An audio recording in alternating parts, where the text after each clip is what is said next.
It's gonna be a much different type of video, a lot less editing. It's just you and me and you talking about Dragon Ball, right? Now, before we get into this, I want to ground the conversation really quick. Take all of this with a grain of salt. Until something is officially announced, nobody truly knows what's coming next. We've seen it happen before. Trusted leakers miss details, change, and speculation turns into a certainty way too fast. So let's put the pitchforks down for a second and talk about this as a hypothetical and not a promise, right? The only confirmed information we actually have is that a new Dragon Ball anime project is being announced by the end of the month. Whatever this ends up being, a movie or a full series, is still completely up in the air. Now, that uncertainty is what allowed the idea of Dragon Ball Super Remake to gain so much traction online. Most of this conversation traces back to the post from Low Tier Sukuna on Twitter, which quickly snowballed into videos and threads treating it like fact. The supposed leak outlines a production window from 2026 to 2028 covering super arcs and potentially moving into the manga-only material like Moro and Granola. Personally, that's when my skepticism kicks in. A leak that detailed with the kind of long-term scheduling feels almost unrealistic, especially when none of the more established leakers have backed it up at all. Now, there was this circulating image of the Super Saiyan God ritual drawn in a rough, hard sketch style, which was reportedly taken down by Toei. On paper, that sounds pretty convincing for a lot of people, but in practice, it could easily be a newly created recap visual similar to what Daima did with Z. And honestly, Toei flagging something just because it's Dragon Ball isn't exactly rare behavior. As for the idea of a full remake, I don't really see the point. Super originally aired from July 2015 to 2018 with the last movie in 2022. This is a relatively new show. And since then, chapters 43 through 104, minus the superhero adaptation, still haven't been animated. That's 2 full arcs, additional slice of life material, and post-cell max content just sitting there. And with anime shifting towards like seasonal releases, there's already a built-in solution. Adapt what hasn't been touched yet. Give the manga time to stay ahead and avoid running into a pacing issue all over again. And I want to be clear before this next part. I genuinely prefer the manga version of Super, and I love when Dragon Ball looks its best, so if we got Shintani to come back, I'm not going to be opposed to it.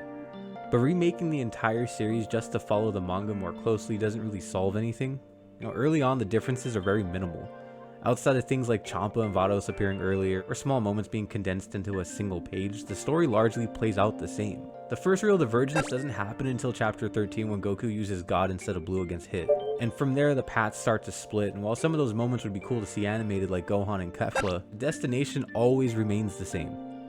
We know how these arcs are going to end. Now, I lived through that Tournament of Power week to week, watching it aired live on Fuji TV. Not every single episode was good. I don't have any interest in reliving that stretch again just for the sake of revision. If anything, the cleaner option would be starting fresh at the Moro arc and using something like the Daima recap in the intro to briefly contextualize what came before this, right? You can start the series right up at the end of the Broly movie when Goku takes off of Vampa. Most people by now have seen the Broly movie. It makes it a way smoother entry point without retreading ground we've already covered multiple times. At this point, we have 3 different versions of Battle of Gods. We have the manga, the anime, and the movie. I don't think adding a 4th does anything for the story. I think part of why this rumor has spread so quickly is because Dragon Ball has reached a point where it keeps circling back on itself. We're constantly revisiting old arcs, refining familiar moments, and recontextualizing stories that already had their time in the spotlight. Sometimes that kind of reflection adds clarity or some type of appreciation, but other times it starts to feel like hesitation. Like the series is more comfortable polishing what's already known than fully committing to what comes next. A lot of the push for a remake seems rooted in the idea that Super needs to be fixed, and I understand where that comes from. Super was produced under a tight schedule and shifting priorities, and that unevenness is part of its identity. But rewriting the past isn't the same as learning from it. Dragon Ball has always been at its best when it respects its history without being trapped by it. When nostalgia supports growth instead of replacing it. That's why constantly returning to the same starting point feels limiting, especially when there are entire stories that haven't had the chance to exist on screen yet. Now, personally, whatever this next project ends up being, my hope is really simple, right? I just want to see Ultra Ego animated. I want the Moro arc fully released on screen. Now, that story is one of the strongest Dragon Ball has produced in years. It might be my second favorite arc of the entire series. It's kind of wild how many fans still don't even know it exists. If this new era delivers it, it'll be way more satisfied, man. Imagine that Ultra Instinct Susanoo looking thing against Moro completely animated with the Shintani style, bro. I'm telling you, that would be amazing. It would be beautiful to see. I'm not opposed to seeing that, but I'm really not trying to go through another arc revival of F. I'm over that one. Personally, I really want us to go past the end of Z already. I would really want to get us past the end of Z. I want to see some new stories and something that we've never seen before. But at the end of the day, this is all noise until Toei puts a logo on the screen and a date under it. Dragon Ball has always existed in this strange space where rumors feel louder than reality. And if you guys have been here long enough, you'll remember Dragon Ball Hoshi. Fans end up arguing over futures that don't even exist yet in comments and just start really going to town on one another. Personally, I don't want to relive Super all over again just for the sake of polish or hindsight. The era already happened, flaws and all, and for better or worse, we lived through it together in real time.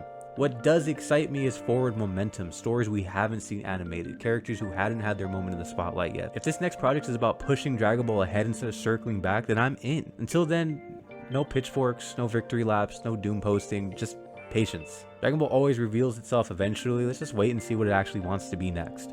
But that's just where I'm at with it. I'm curious how everyone else feels. Are you excited by the idea of a Super remake, or would you rather see the series move forward instead of just looking backwards all the time?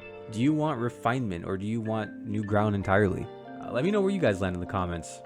Dragon Ball's always meant different things to different generations. I think this moment says a lot about where we're all hoping it becomes next. Leave a like, drop a metal cooler down below. Sub if you're new. This is my Dragon Ball Yap channel, man. I have tons of videos going on here. Go check out the Kakarot videos. This is way different than what I usually do. This is a sit down, just what comes to mind instead of a script and much more editing. Keep the comments simple, man. I'm not trying to see a war down there. Anyways, man, I hope you all have a damn good one. Until next time, peace.